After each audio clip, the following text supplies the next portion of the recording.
घना जंगल, रात का सन्नाटा और हवा में तैरती एक अजीब सी गंध। गांव में अंधविश्वास था कि उस जंगल में जाने वाले कभी लौटकर नहीं आते, लेकिन पत्रकार रिया को इन बातों पर यकीन नहीं था।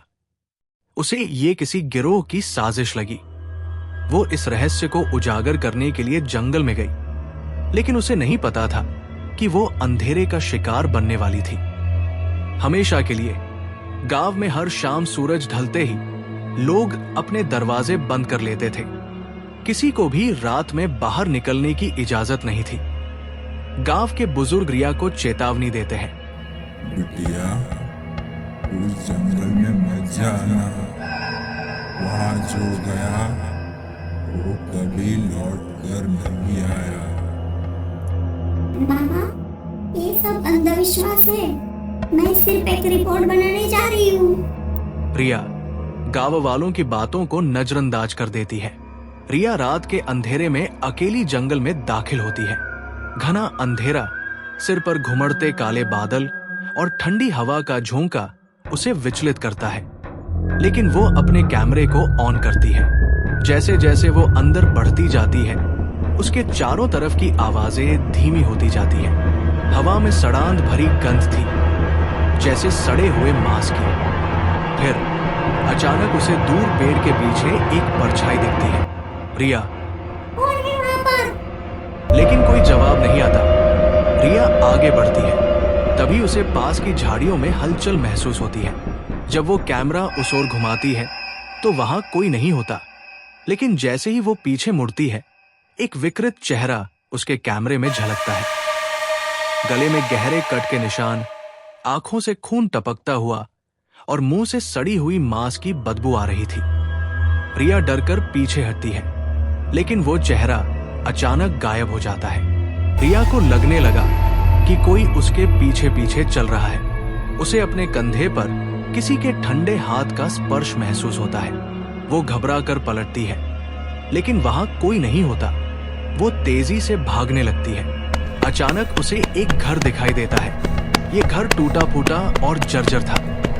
दीवारों पर खून के छींटे और हाथों के निशान थे।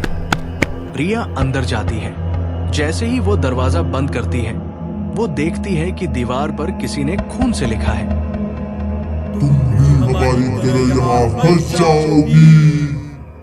वो चौंक जाती है और दरवाजा खोलने की कोशिश करती है, लेकिन दरवाजा अंदर से लॉक हो जाता है। तभी पीछे से एक जोरदार ठहाका गूंजता है। रिया पलटती है और देखती है कि घर के कोने में कई आत्माएं खड़ी थी। फटे चेहरे, सूखी चमड़ी और खाली आंखें। वे सभी उसकी ओर बढ़ने लगती हैं। रिया जैसे ही भागने का प्रयास करती है, फर्श से कंकालों के हाथ बाहर निकलने लगते हैं और उसे पकड़ लेते हैं। वो छटपटाती है, लेकिन उसके पैर जकड़ लिए जाते हैं। तभी एक विकृत आत्मा उसके पास आती है। उसकी आंखें काली और गहरी थी। आत्मा रिया के कान में फुसफुसाती है,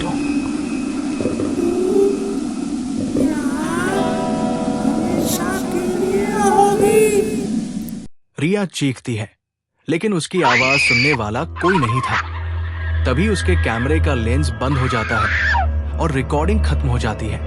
अगली सुबह गांव वालों को जंगल के किनारे रिया का कैमरा मिलता है, लेकिन रिया का कोई पता नहीं था। कैमरे की रिकॉर्डिंग देखने के बाद गांव वालों को एक भयानक सच का पता चलता है। वीडियो में रिया के चीखने की आवाजें, दरवाजे पर खून से लिखे शब्द और वो आत्माओं का झुंड, सब कुछ रिकॉर्ड था। लेकिन रिकॉर्डिंग के आखिरी सेकंड में कुछ ऐसा दिखता है जिससे सबकी रूह कांप जाती है। रिया का चेहरा अचानक कैमरे में दिखाई देता है, लेकिन वो अब इंसान नहीं थी। उसकी आंखें काली, चेहरा विकृत और मुस्कान राक्षसी थी।